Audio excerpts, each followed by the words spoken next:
Capítulo 33. Fome. A dada altura, em meados de fevereiro, Mitchell e Barzy envolveram-se numa terrível discussão. Não era nada de novo. Discutiam literalmente todos os dias. Discutiam praticamente a todas as horas. Mas aquela foi diferente. Foi a pior discussão a que eu alguma vez assistira. Gritaram e praguejaram e ameaçaram com coisas que eu não conseguia sequer imaginar. Por fim, Barzy pegou numa faca de cozinha e encostou-a ao pulso. "Vou matar-me", gritou. A cena não era inédita, mas daquela vez pensei que era bem capaz de ser a sério. Barzy fez pressão com a faca contra a pele. Mitchell pareceu não se importar. "Vou fazê-lo, vou matar-me. Não aguento mais. Tu não me mereces. Eu não mereço isto. Vou matar-me agora mesmo."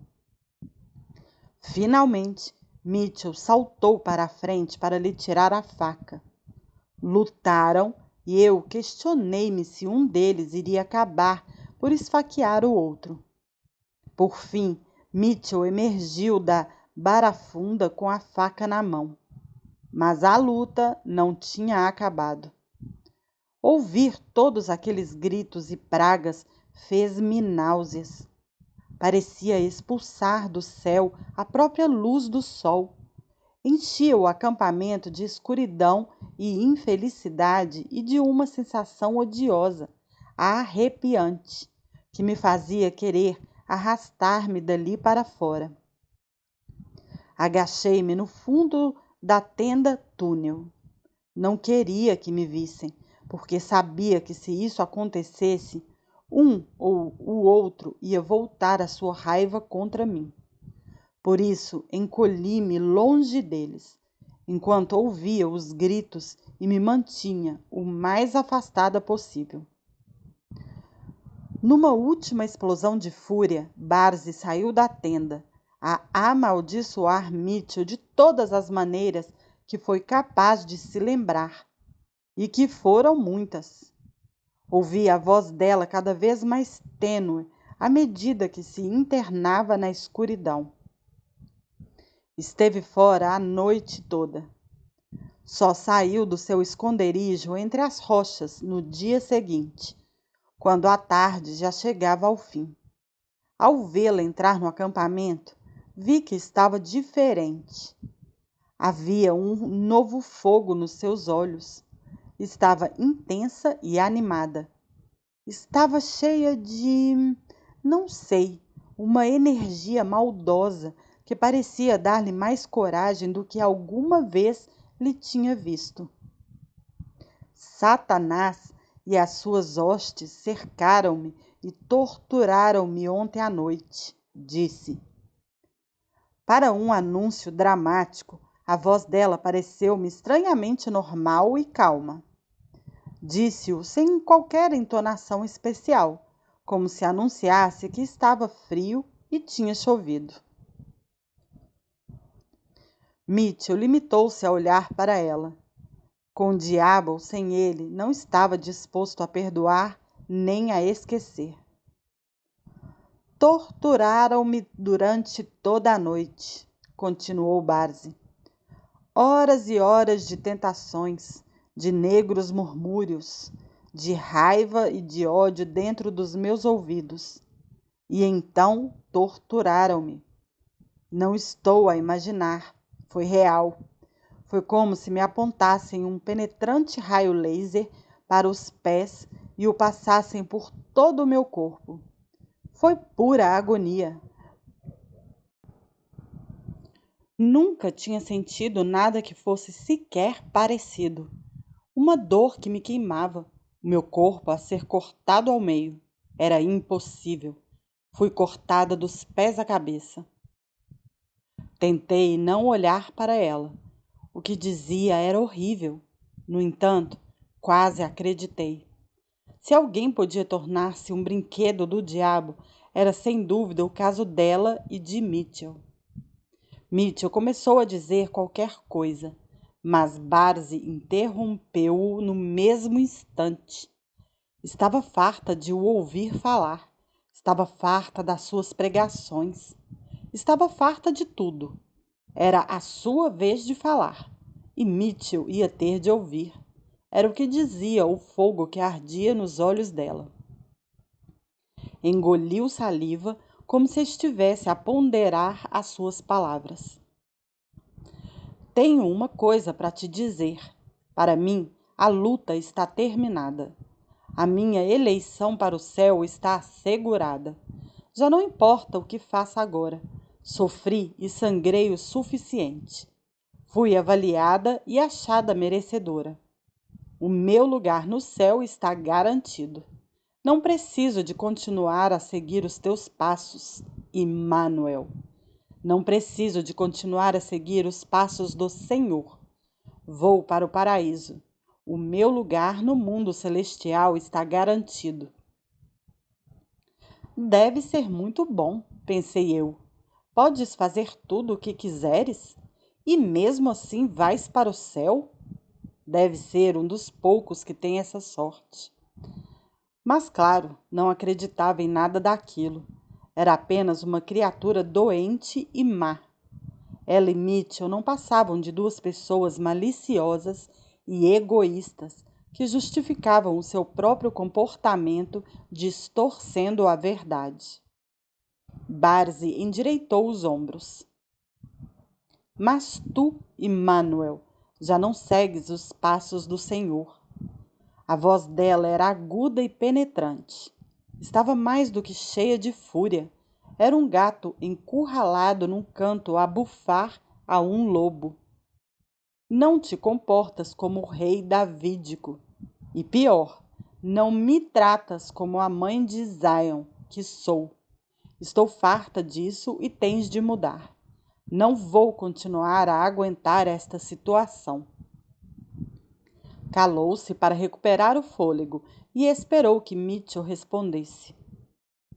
Durante muito tempo ele não disse nada. E então explodiu em raiva. Foi o rastilho. Foi a mesma coisa que no dia anterior, os gritos e os argumentos egoístas.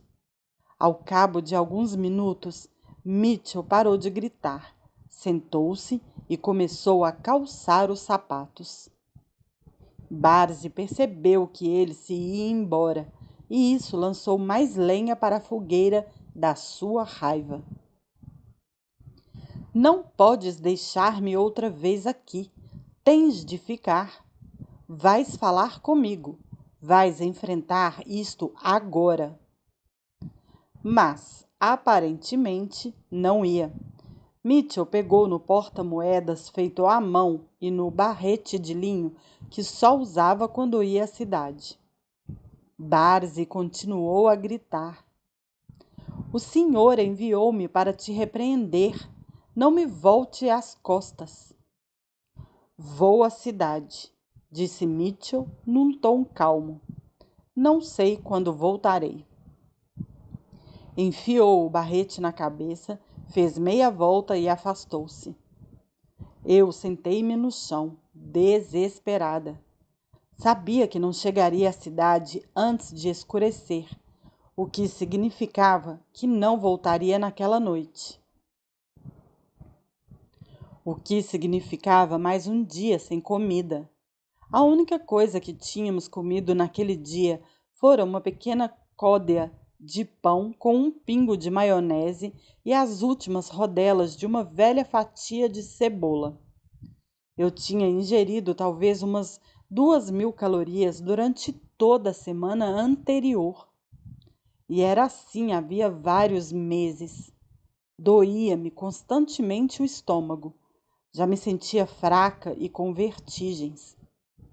A ideia de passar mais um dia sem nada para comer pareceu-me insuportável. Barzi desapareceu no interior da tenda, a rosnar impropérios contra Mitchell. Eu limitei-me a permanecer sentada e a ouvir, a tentar não me atravessar no caminho dela. Foram horas e horas de queixas. A dada altura, já ia a noite bem avançada. Voltou-se para mim e disse: Falamos durante muito tempo. É tarde. Vamos rezar e dormir. Falamos. Como? Quis eu dizer. Há horas que eu não digo uma palavra. Mas sim, por favor, vamos dormir. Quando acordei, a primeira coisa em que pensei foi em comida. Levantei-me e revistei o acampamento todo à procura de qualquer coisa que comer. Mas não havia nada. Barzi retomou as suas queixas no ponto onde as deixara na noite anterior. A meio da tarde, tinha-se-lhe finalmente esgotado a raiva. Houve silêncio durante um par de horas. E então ela disse: Tenho a certeza de que ele vem a caminho. Tenho a certeza de que vai trazer-nos água. Tenho a certeza de que vai trazer-nos comida. Recordei o pedaço de códea e a rodela de cebola que comera no dia anterior. E no dia antes desse, pouco mais comera. Havia já várias semanas que entrara num caminho de desnutrição que estava a deixar-me fraca e vulnerável. Teria feito fosse o que fosse em troca de algo para comer. Teria feito fosse o que fosse em troca de algo para beber. Estava para lá da simples fome e sede. Estava para lá da miséria e do desespero. O dia chegou ao fim. Mitchell continuava a não dar sinais de si. Onde está ele? Gritava eu dentro da minha cabeça, louca de frustração. Chegou o terceiro dia. Barzi parecia resignada a suportar aquilo, fosse como fosse que terminasse. A vontade de enfrentar Mitchell desaparecera tão depressa como tinha aparecido. Se ele nos abandonara, para que morrêssemos de fome, tudo bem para ela. Sentávamos-nos em silêncio. Pura e simplesmente não tínhamos forças para falar.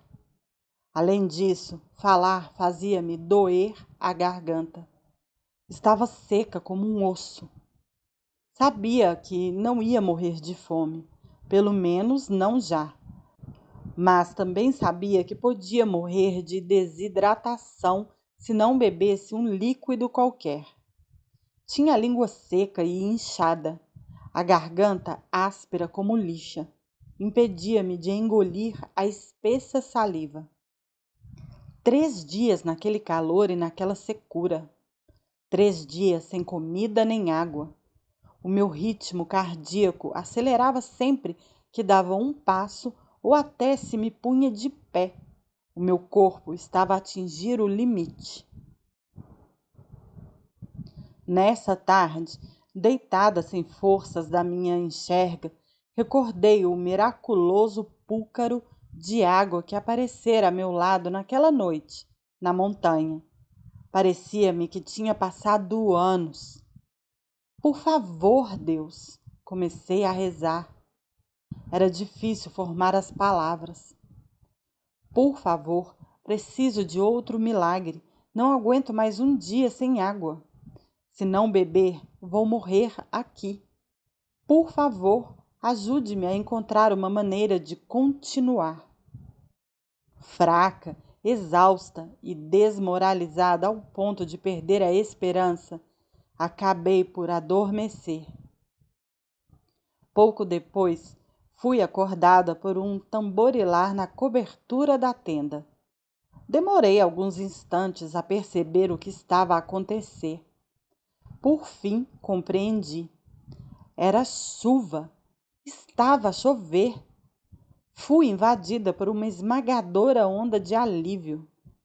Então as palavras soaram muito nítidas na minha cabeça. Não te deixarei sem conforto. Estarei contigo.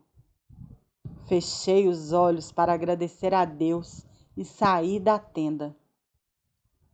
Era uma enorme trovoada, prenhe de água, e a chuva caía em grandes bátegas que encharcavam tudo. Barzi levantou-se de um salto e trabalhamos juntas. Pegamos no oleado que sobrava e atámo-lo de modo a recolher a chuva. Em seguida, juntamos todos os baldes, latas e recipientes que conseguíamos encontrar. À medida que a água se juntava no oleado, eu despejava para dentro de um dos recipientes. A dada altura, enchi a concha de mão e levei-a à boca.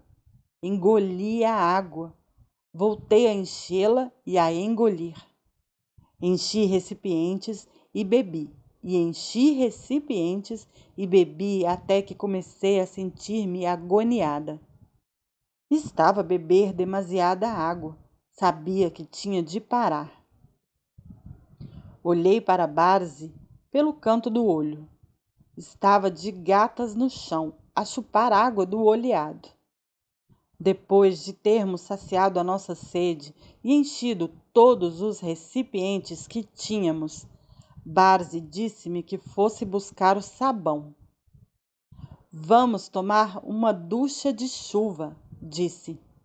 Lavamo-nos e depois, exausta, voltamos para a cama. A manhã seguinte chegou, mas Mitchell não. Passamos o dia inteiro deitadas. Ele vai voltar? Perguntei a Barzi. Não sei, respondeu ela. Já alguma vez tinha feito isto? Alguma vez esteve fora tanto tempo? Ela abanou lentamente a cabeça. Acha... Não sei, ladrou-me ela. Quinto dia, nada que comer, calor e umidade. Eu mal tinha forças para me mexer. Conversávamos as duas, mas só um pouco. Eu estava demasiado cansada, demasiado fraca. Deitada na tenda, sonhei com comida o dia todo. Sexto dia. Sentia-me tão fraca e zonza que quase não conseguia ir até o balde para beber água. Estendida na enxerga, olhava para o oleado cinzento. Sentia que toda a esperança me abandonava. A minha vida era como areia que me fugia por entre os dedos, água que escorria por entre as minhas mãos. Sabia que tinha de comer ou morreria, mas não sabia o que fazer. No sétimo dia, Barzi pareceu enlouquecer. A esforçar-se por manter-se de pé, foi buscar o livro de receitas que tinha juntado pouco a pouco ao longo dos anos. Ficou a olhar para ele com os olhos secos e então pôs-se a arrancar as páginas, a rasgá-las e a atirá-las para o chão. Eu observava curiosa. Arrancou e rasgou até não restar uma única página.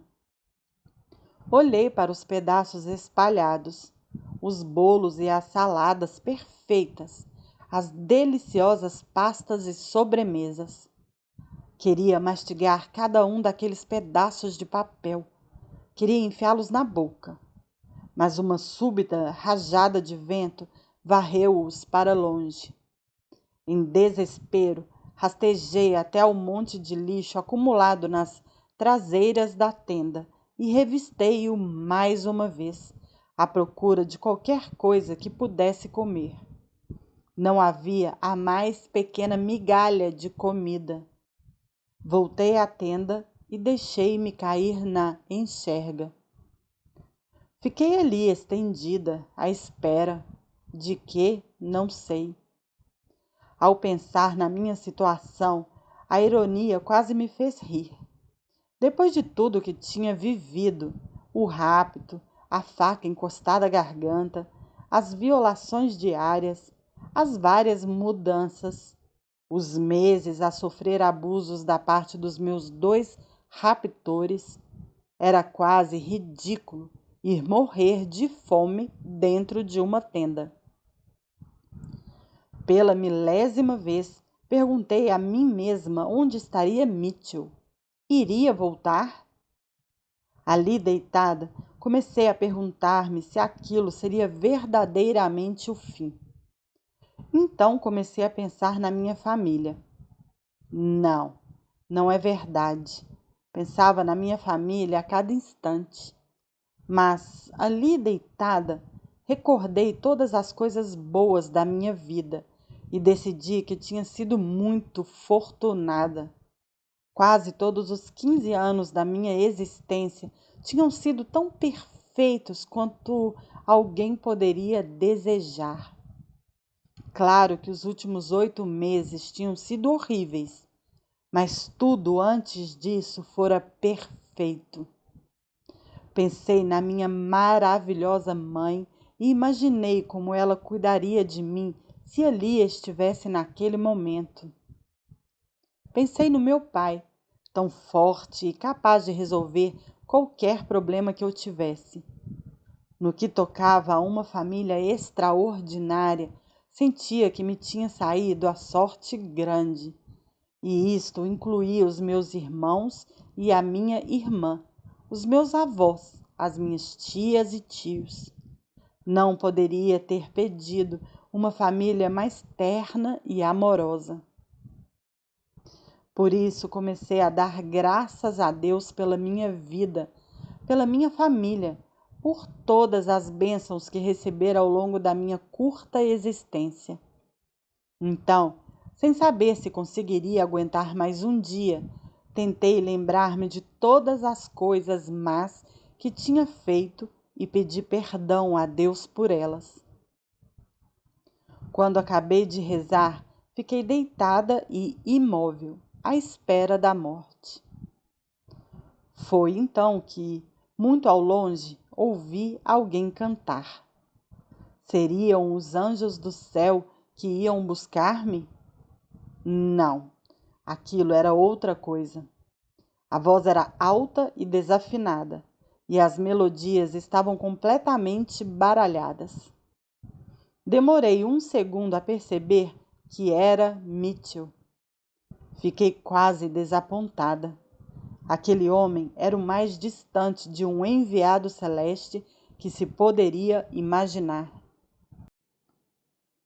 Mitchell entrou no acampamento aos tropeções e a ofegar. Nem eu nem Barzi tínhamos forças para ir recebê-lo. Esperamos até que ele enfiou a cabeça pela abertura da tenda. Comida?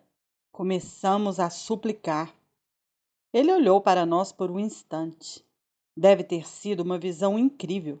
Nós, as duas, deitadas nas nossas enxergas, demasiado fracas para sequer nos mexermos. Mas não disse nada. Na realidade, não teve qualquer reação. Não correu para junto de Barzi, nem se apressou a dar-nos qualquer coisa que comer. Não se ofereceu para nos levar água, nem sequer perguntou como estávamos. Em vez disso, sorriu, orgulhoso. Estava a passear por Lakeside, quando passei pelo KFC da terra. Estavam a deitar fora as sobras do dia. Perguntei-lhes se podia levá-las para minha mulher e a minha filha, que estavam cheias de fome. Tirou da mochila macarrão com queijo, frango, um par de bolachas, salada de alface e cenoura e batatas fritas. Gatinhei para a comida e levei um pedaço à boca, com mãos trementes. Tinha pensado que seria capaz de comer o saco inteiro, mas ao cabo de meia dúzia de dentadas, comecei a sentir-me cheia. Mais uma dentada e comecei a ficar agoniada. Compreendo que o meu corpo ia demorar além do tempo a adaptar-se. Parei de comer e voltei a deitar-me na enxerga. Onde estiveste? Perguntou Barzi furiosa. A voz dela foi seca e acusadora. Mitchell sorriu como se não tivesse uma única preocupação neste mundo e começou a contar a sua história. A primeira coisa que fizera quando chegara a Lakeside foi ir à loja de conveniência roubar cerveja. Depois de despejar um par de Budweiser na coxia, saíra da loja e vira uma mulher que empurrava um carrinho cheio de compras ao mesmo tempo que engolia alguns comprimidos. Ah, pensara, o próximo passo que tenho de dar na minha descida abaixo de todas as coisas. Dirigira-se à mulher e pedira-lhe que lhe desse alguns comprimidos. Ela recusara, claro, de modo que ele agarrara no carrinho das compras e fugira a correr. Quando já estava suficientemente longe, abrira a bolsa que estava junto dos sacos de compras e encontrara o medicamento receitado que a mulher tomara. Enfiara um punhado de comprimidos na boca. Abandonara o carrinho das compras e fugira, perseguido pela senhora. As drogas e a cerveja, uma péssima combinação, tinha produzido o seu efeito e ele começara a sentir-se zonzo. Pouco depois, chegara a uma igreja, o lugar perfeito para passar a noite. Mas as portas estavam todas trancadas. Aquilo não era admissível. Ele era um profeta do Senhor. E a igreja não passava de uma abominação frequentada por gente malvada. Quem eram eles para lhe recusarem o acesso à casa do seu pai? Por isso encontrara um tijolo e partira uma janela. Entrara na igreja e tombara inconsciente no chão. Fora lá que a polícia o encontrara. Não se lembrava de grande coisa da sua passagem pela esquadra, além do fato de ter sido ocasião de expor-se indecentemente a uma agente levantando a túnica. Um gesto de que muito se orgulhava.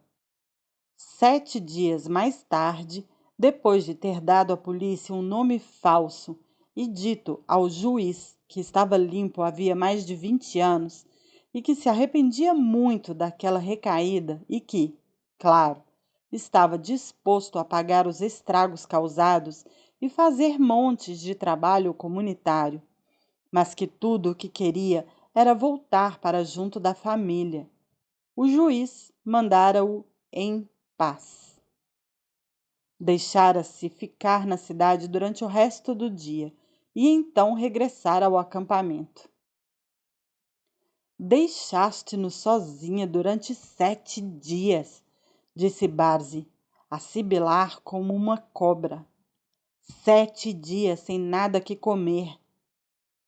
Pensei que iriam até Lakeside arranjar qualquer coisa, respondeu Mitchell sem sinais de remorso.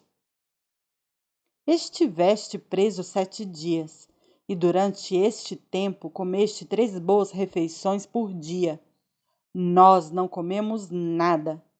Tiveste uma cama sério, com uma almofada e mantas macias. Nós tivemos isto. Apontou com um dedo esticado o oleado azul e as imundas enxergas. Tivestes duchas de água quente, televisão e livros e tudo o que pudesses desejar. Nós não tivemos nada, nada. Deixaste-nos aqui para morrermos de fome e de sede. Mitchell abanou a cabeça. Foi o Senhor que me chamou à prisão. Tive 7 dias de pregação aos reclusos, 7 dias de lágrimas e arrependimento dos pecadores. Limitei-me a servir o Senhor. Barzi reencostou para trás na enxerga e fechou os olhos. Eu preparava-me para fazer notar que ninguém na prisão tinha sido convertido, mas decidi que era preferível não agitar as águas. Passaram alguns instantes. Barzi parecia ter adormecido. Eu e Mitchell estávamos sozinhos. Olhei para os olhos dele. Prendeu-me o olhar, recusando ceder. As minhas palavras, que não proferia, eram bem claras. Tentaste matar-me, mas não o fizeste. Apesar de toda a tua conversa a respeito de seres um poderoso profeta, sou mais forte do que tu. Um dia vais descobri-lo, um dia vais ver. A batalha entre nós durou poucos segundos. Então, pela primeira vez desde que se introduzira no meu quarto, Mitchell foi o primeiro a desviar os olhos.